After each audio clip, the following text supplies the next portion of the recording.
Nancy DeMoss Wolgemuth describe cómo terminó el libro de Apocalipsis en nuestras Biblias. Dios se lo dio a Cristo para que se lo diera a su ángel, para que éste se lo diera a Juan y para que nos lo diera a nosotros. Él fue un testigo ocular. Juan vio estas cosas. Él oyó estas cosas. Y creo que eso es parte de lo que lo hace tan convincente para nosotras hoy. Estás escuchando Aviva Nuestros Corazones con Nancy DeMoss Wolgemuth en la voz de Patricia de Saladín. Hoy es 2 de mayo de 2023.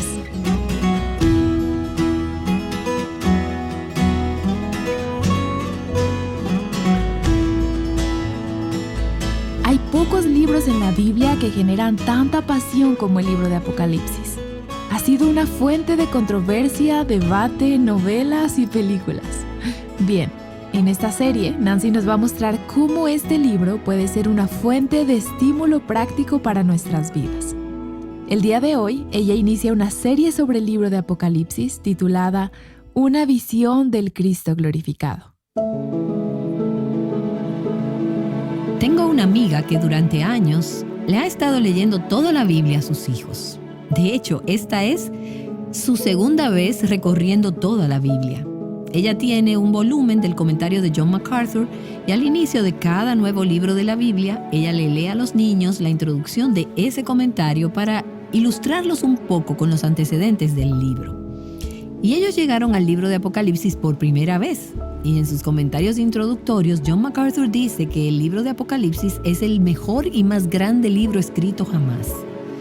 Bueno, una mañana Carrie me contó que después de haberles leído unos cuantos capítulos del libro de Apocalipsis, su hijo de 5 años de edad, Benjamín, le dijo, bueno, si este es el mejor libro jamás escrito, yo no sé. Él estaba un poco escéptico en la medida en que se metía en algunas de esas complejidades que tiene el libro de Apocalipsis.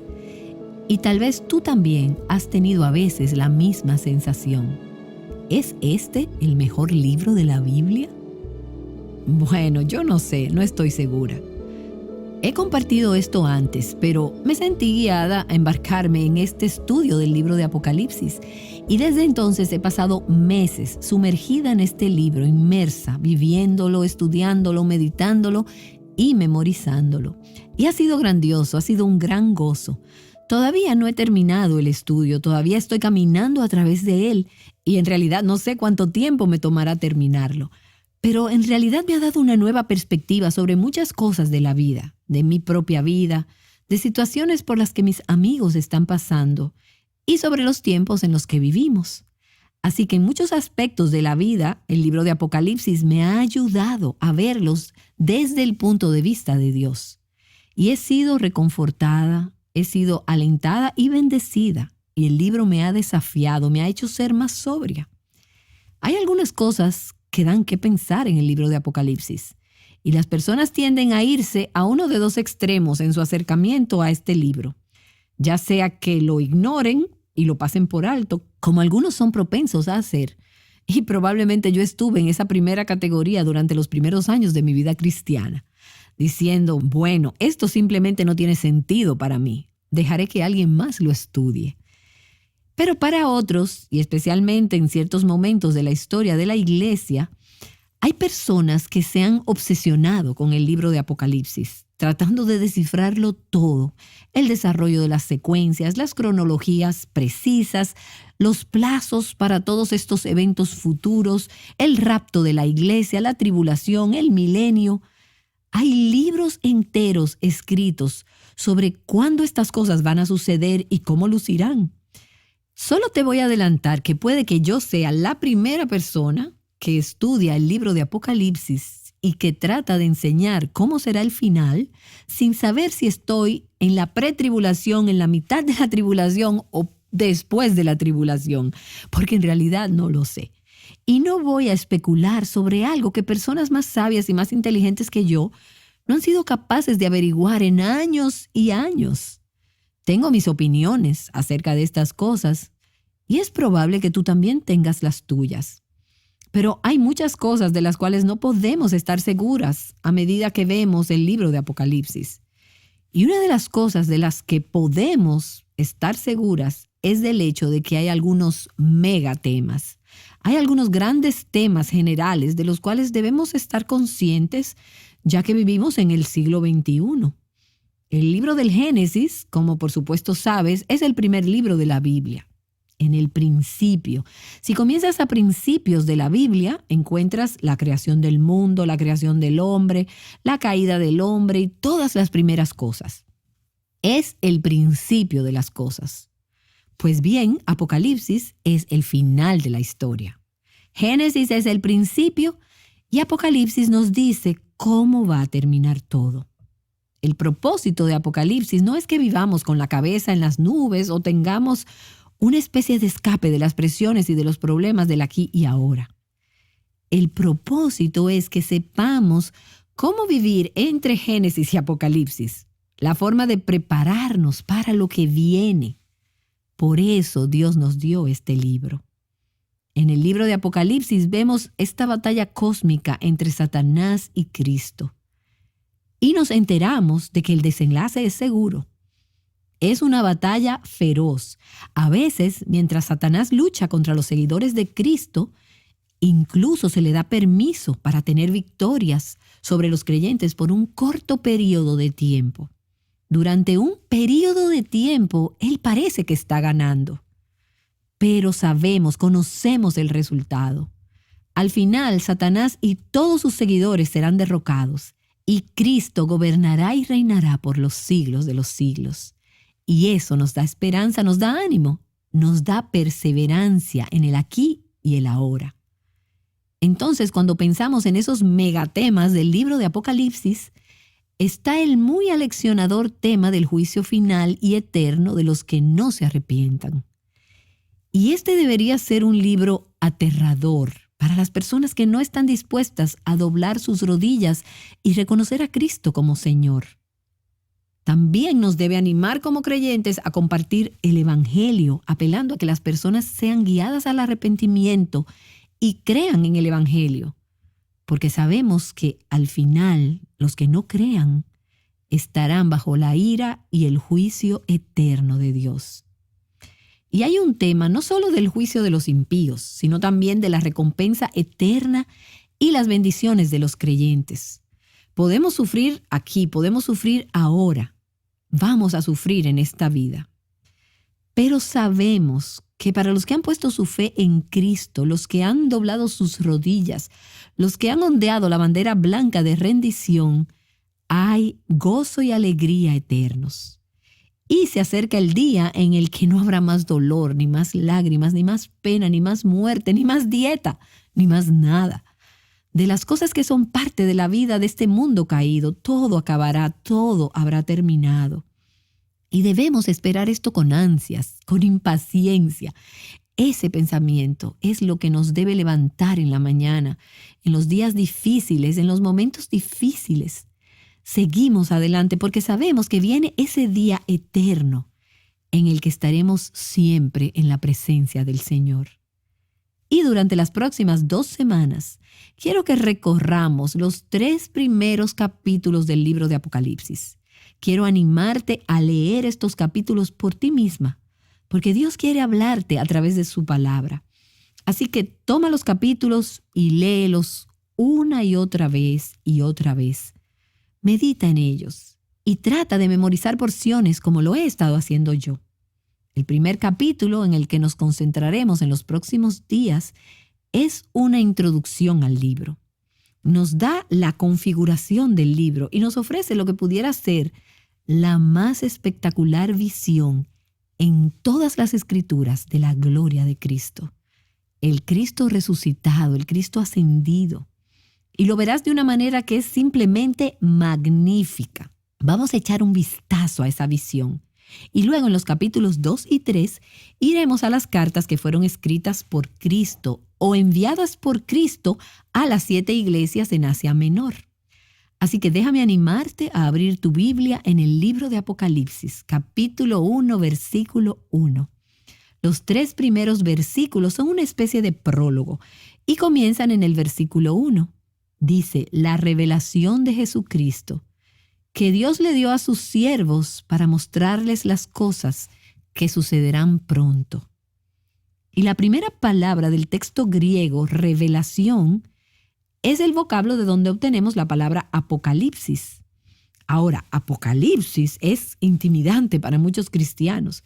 Una mujer oyó que esta semana íbamos a estar grabando la serie sobre el libro de Apocalipsis y le dijo a un amigo, yo no sé si yo realmente estoy interesada en eso. Su respuesta fue, no estoy segura de querer entrar en eso. El Apocalipsis puede ser muy difícil de entender. Hay partes que son muy confusas, muy complejas. Algunas parecen muy extrañas. Tiene imágenes de leones y corderos, demonios y ángeles, sellos, trompetas y copas. Gran cantidad de chispas para un gran debate. Pero la palabra traducida como revelación o apocalipsis en realidad significa descubrir, significa mostrar algo, darlo a conocer. Y eso nos ayuda a comprender que Dios no nos está tratando de ocultar cosas. Él no está tratando de confundirnos. Él quiere mostrarnos estas cosas.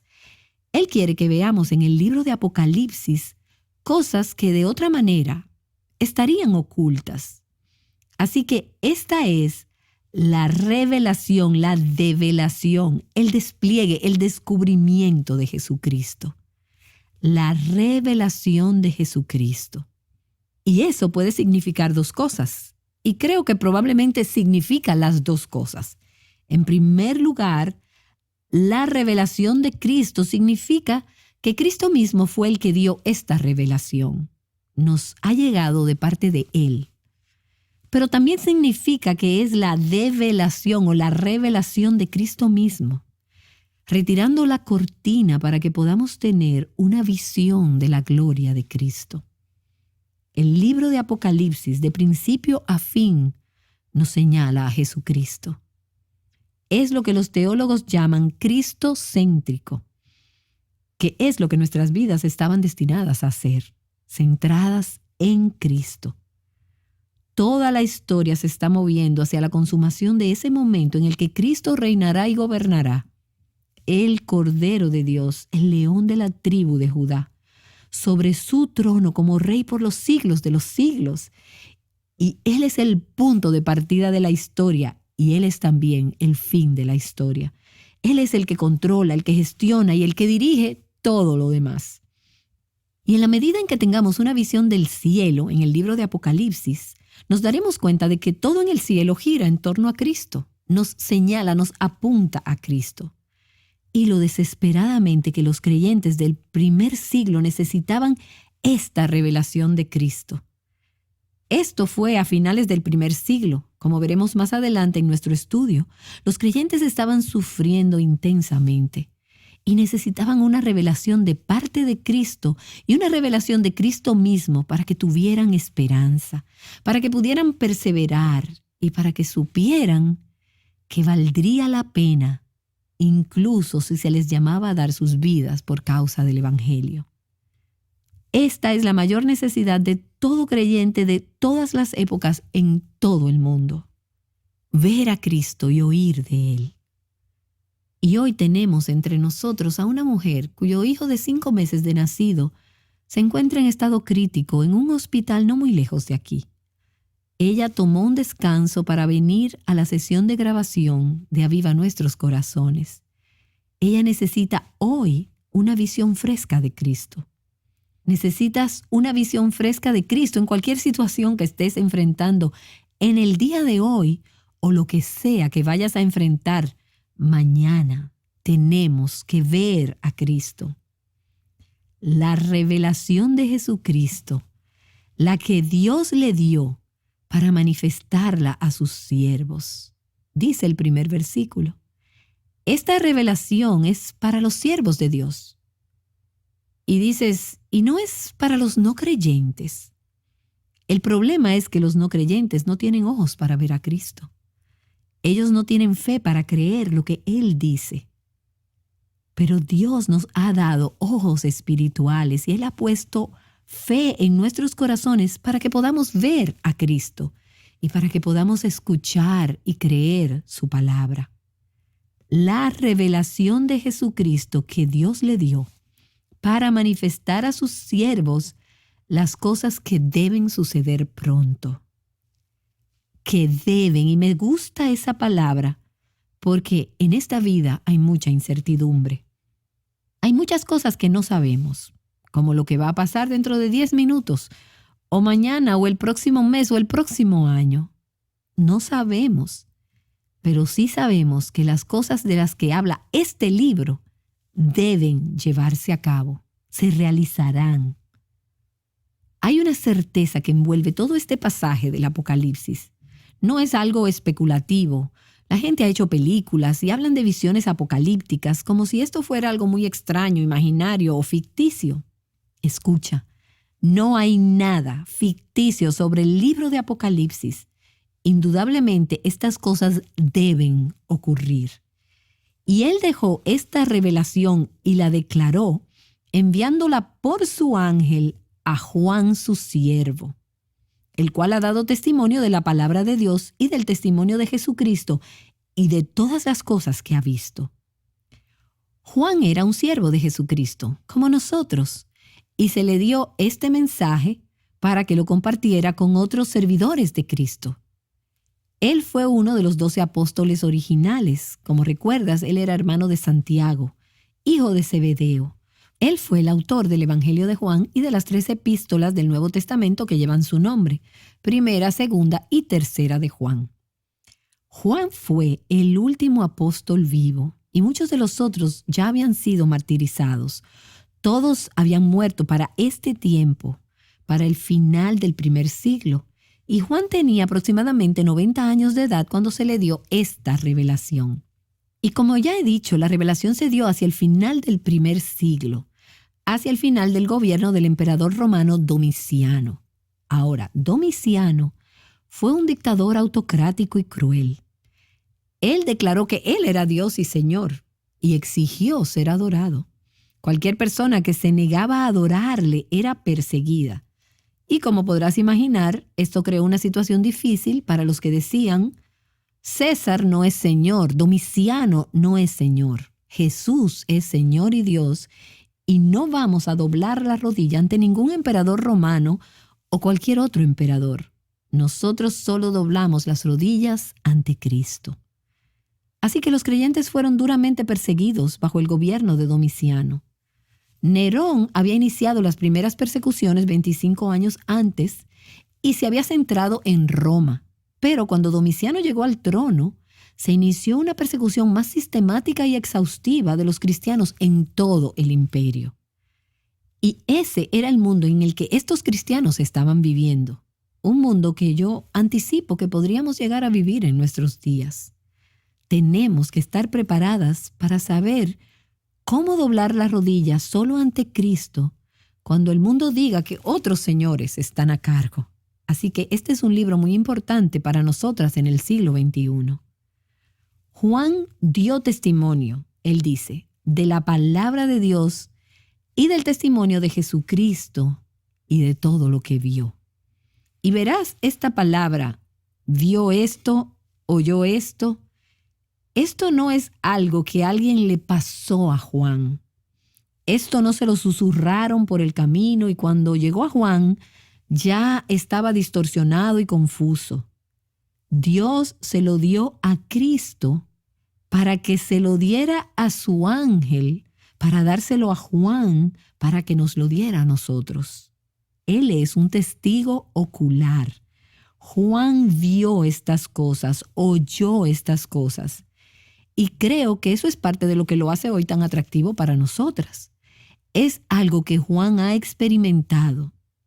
Y me recuerda que el testimonio más convincente que podemos dar de nuestra fe no es solo algo que hemos oído hablar a los demás, sino algo que hemos experimentado personalmente por nosotras mismas.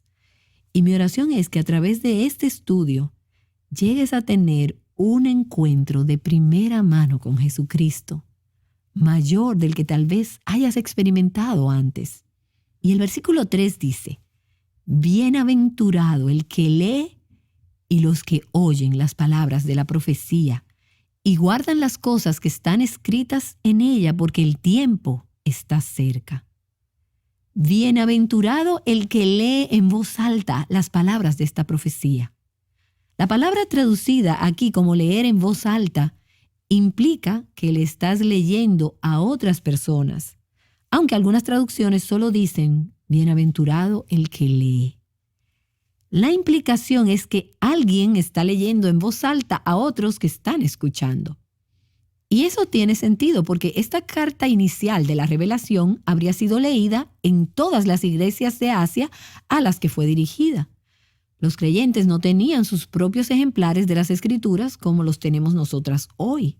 Hoy en día todos podemos tener nuestras propias copias de la Biblia. Abierta en el libro de Apocalipsis, puedes leer por ti misma. Pero en el primer siglo no habrías tenido una Biblia sobre tu regazo.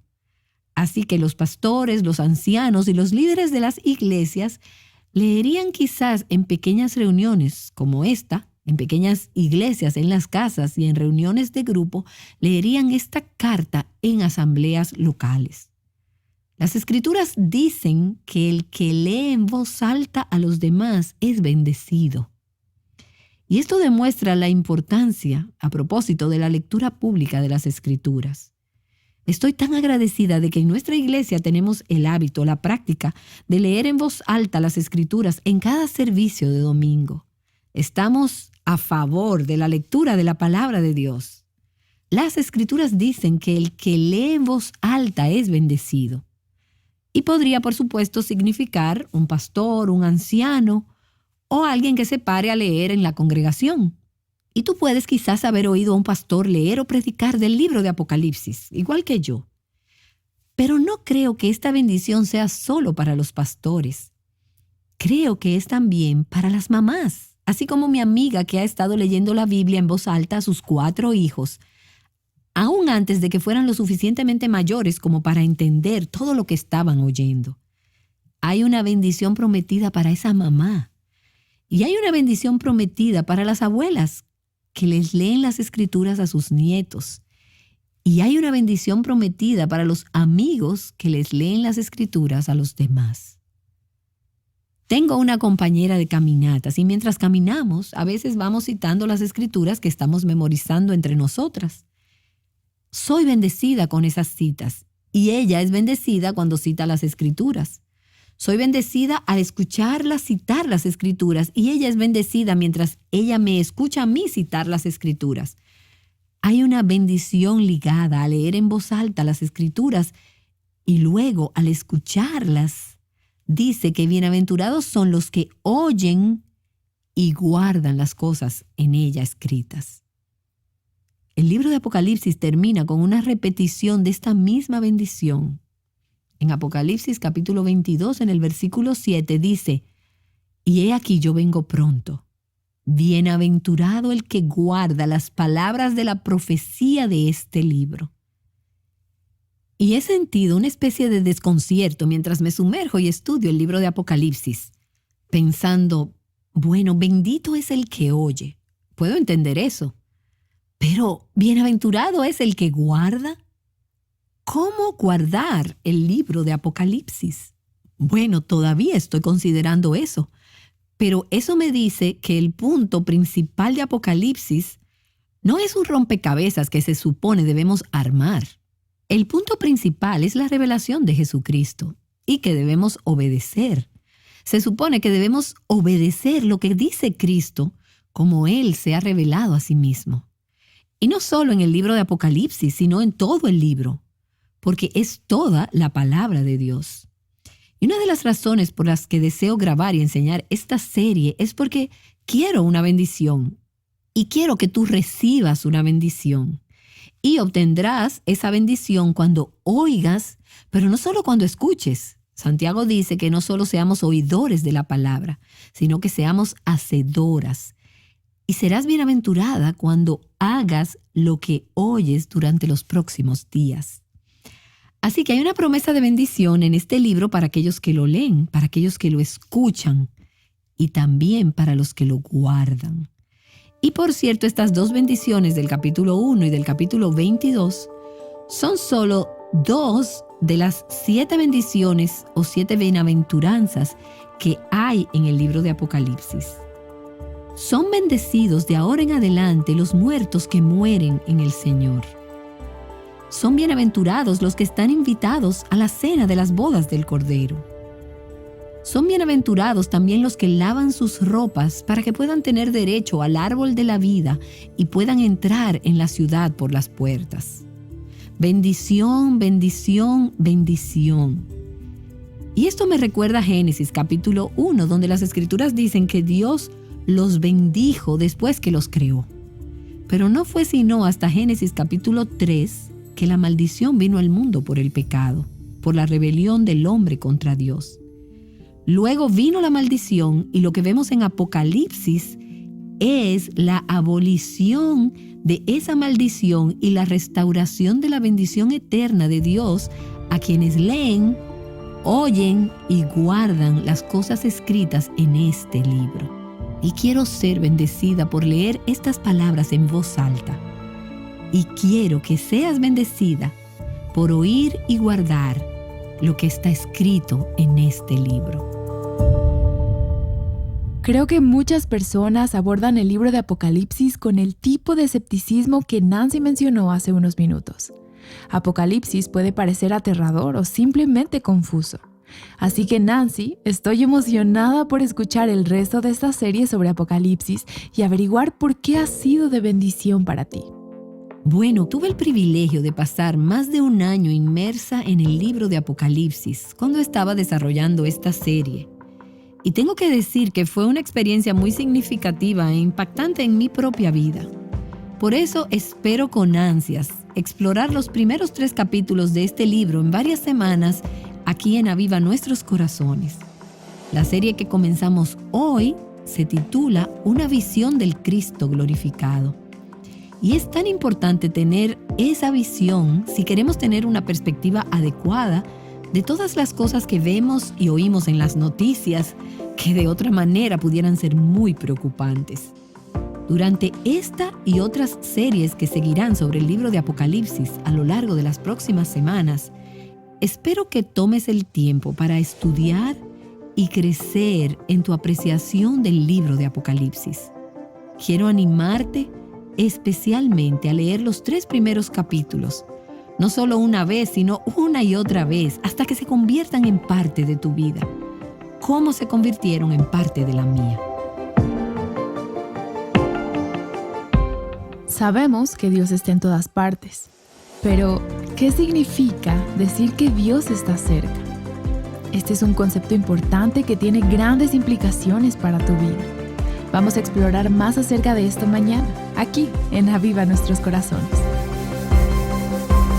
Contemplando a Cristo juntas, Aviva Nuestros Corazones es un ministerio de alcance de Revive Our Hearts.